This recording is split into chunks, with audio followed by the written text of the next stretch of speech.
Hi everyone, Gemma here, thanks for watching today. So this is my fourth coronation video. It's going to be a quick make and we're going to do a treat bag or a sweet bag. So you can make this by hand, you don't need any specialty dies. I'm using these dies purely for decoration purposes and to give it a different edge. So I've got the Creative Craft Products Inverted Scallop Square Nestables.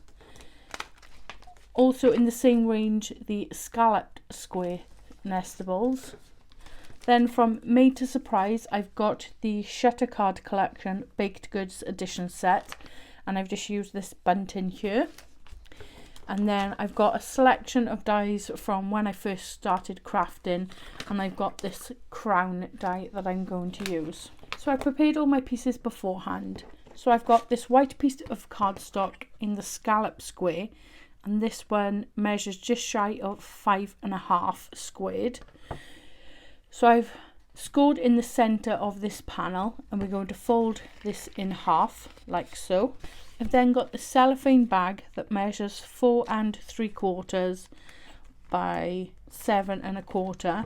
I might reduce the size on this, so any bag that you have is fine. You can adjust the size of this, make it larger to fit what you have. Then I've got the inverted scallop which sits inside there like so, and this comes just shy of 5.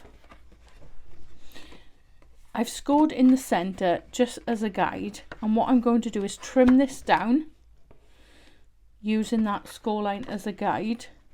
So I've got this nice little border going around the white piece, and I'll trim the other side to attach to the back panel. I've prepared a rosette using some blue cardstock and gold mirror card with a crown on top. I have made a rosette in one of my previous coronation videos, so have a look at that.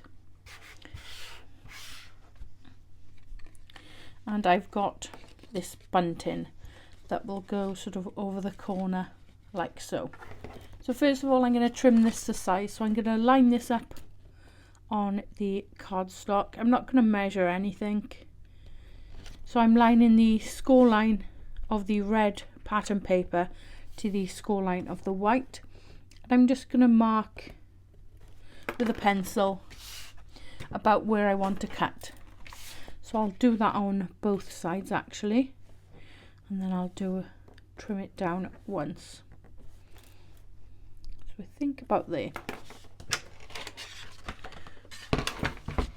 So I'm just going to place this in my guillotine, line this up to the edge, make sure my cardstock is in line, pretty self-explanatory, just trim that down. I'm just going to remove that pencil mark.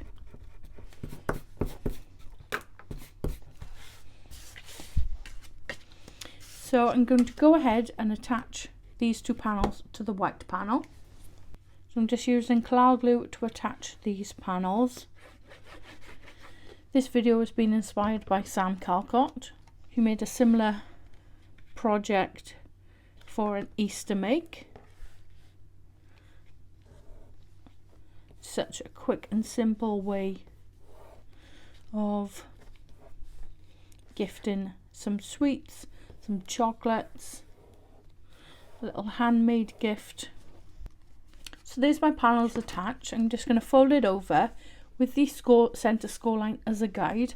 I'm going to attach some double-sided tape all along the 3 edges here and also along that edge.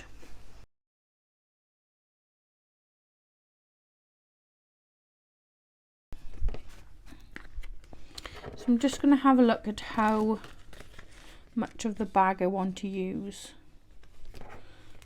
So I think about there. So I'm just going to trim this down. Just going to take a pair of scissors, just cut across the top there. Check that against the bag. So I think that's pretty good. So I don't know if you can see there.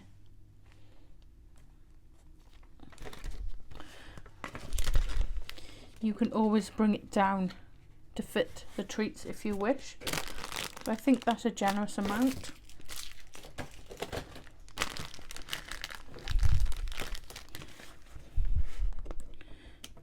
I'm going to remove the backing of the double-sided tape.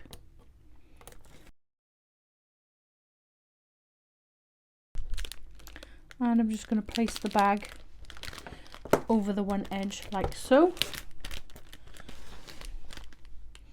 And close the top then on the other side. So it's now all encased in this little bag. I'm going to trim my bunting down and attach that on the corner like so. And lastly, I'm going to attach the rosette with a generous amount of hot glue. So there's everything now attached. I told you it was a quick one. I think it's really sweet, and as I said, something quick and simple to put together, and a really nice way of gifting a little treat. You could also pop some handmade biscuits in there, fudge, lots of options. And as I've said in my previous videos, it doesn't have to be Coronation themed. You could change the papers up and this would work for any occasion. So I hope you've enjoyed today's video. If you have, you might want to hit the like button, leave a comment, or consider subscribing to the channel. If you do subscribe, don't forget to hit that notification bell so you don't miss out on any future tutorials. I'll try my best to link any of the products I've used in today's video in the description box below. Once again, thank you for watching, and I'll see you in the next one. Bye!